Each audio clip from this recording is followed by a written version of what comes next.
Chloé Delaporte, bonjour. Vous êtes spécialiste de la socio-économie du cinéma et de l'audiovisuel. Alors, le cinéma a une influence stratégique en termes géopolitiques, et non pas par la force, comme le fait la guerre, mais de façon diplomatique, plutôt. C'est ce qu'on appelle le soft power. Alors, le Festival de Cannes s'empare, bien sûr, de cette influence pour mettre en avant notamment le nouveau film de Mohammad Rassoulov dans la sélection officielle. Le réalisateur a été condamné à 5 ans de prison à des coups de fouet pour avoir dénoncé la corruption du régime iranien.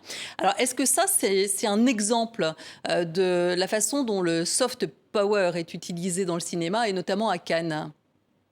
Oui, c'est une très bonne illustration du rôle que joue Cannes en matière géopolitique, mais là plus précisément diplomatique, c'est-à-dire que on valorise le cinéma et la production française, plus largement occidentale et pas que, mais c'est aussi un lieu de vitrine, une vitrine des relations diplomatiques, de la politique extérieure en fait de la France, et donc la mise en avant du dernier film de Rassoulov, elle agit aussi comme une manière de positionner la France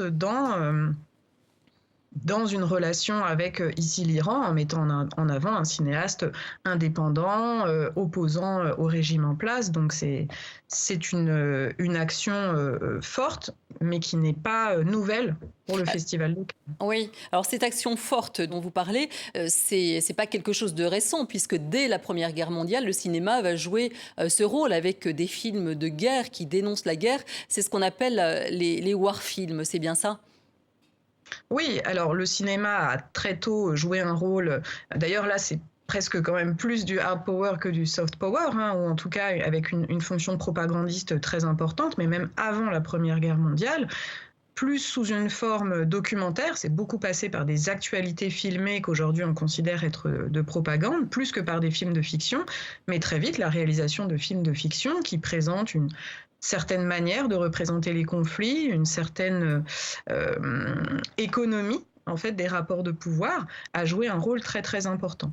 Oui, On pendant la parlait Première Guerre mondiale, mais aussi la Deuxième Guerre mondiale, puisque des cinéastes européens comme Frank Capra, qui avait émigré aux États-Unis, vont aussi dénoncer la guerre. Oui, le rôle des cinéastes d'origine européenne expatriés à Hollywood en particulier a joué un rôle très très important dans la diffusion en fait des positions interventionnistes aux États-Unis.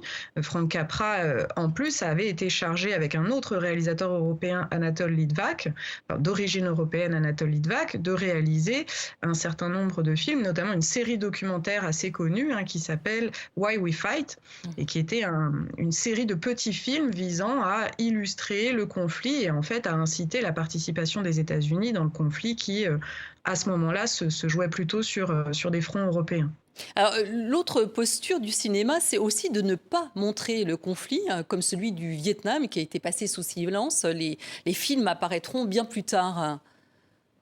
Oui, le Vietnam, c'est un moment très important dans l'histoire des États-Unis, mais dans l'histoire du cinéma américain aussi, puisque en fait, le Vietnam plane sur la production cinématographique américaine pendant le conflit qui quand même s'étale sur un temps assez long. Il apparaît officiellement assez tard, vraiment les Américains vont mettre beaucoup de temps, et finalement le discours sur le Vietnam pendant la guerre du Vietnam va passer par des films qui parlent d'un autre conflit.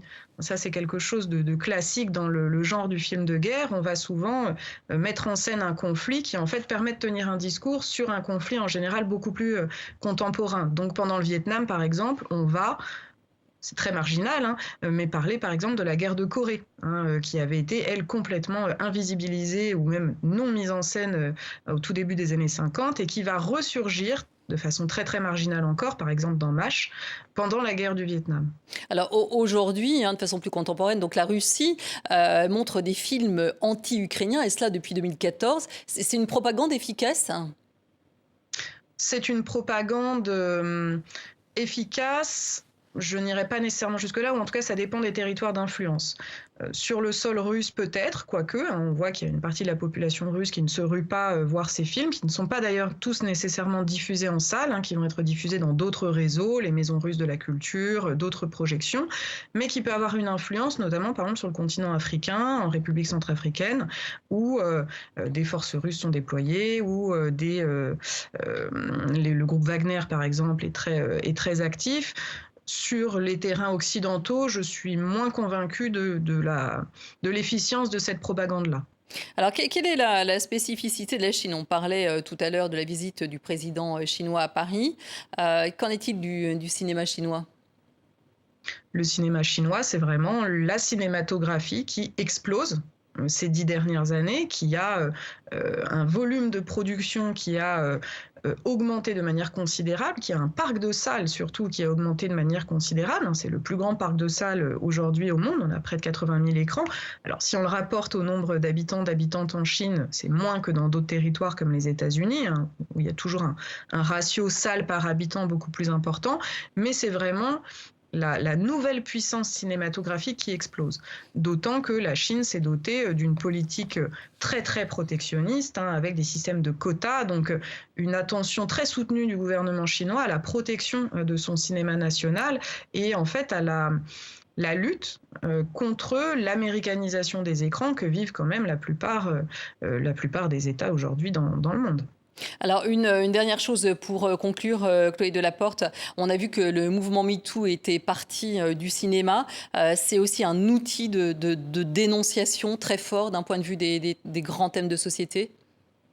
Oui, c'est très intéressant d'ailleurs sur cette question de MeToo parce que le cinéma se retrouve à être l'outil pour lutter contre les harceleurs ou même les prédateurs sexuels. On le voit là à Cannes, hein, Judith Godrèche, qui avait quand même là réouvert une forme de brèche, participé à un mouvement de relibération de la parole très récemment dans le cinéma français. Son prochain court-métrage est présenté à Cannes là, lors du prochain festival. Donc le cinéma joue un rôle clé parce qu'il diffuse des images, mais en plus parce que participent à cette industrie des personnalités souvent très connues, avec une influence qui dépasse largement les frontières de leur territoire ou de leur pays. Donc c'est un outil considérable. Merci beaucoup, Chloé Delaporte. Je rappelle que vous êtes spécialiste de la socio-économie du cinéma et de l'audiovisuel. Merci à vous.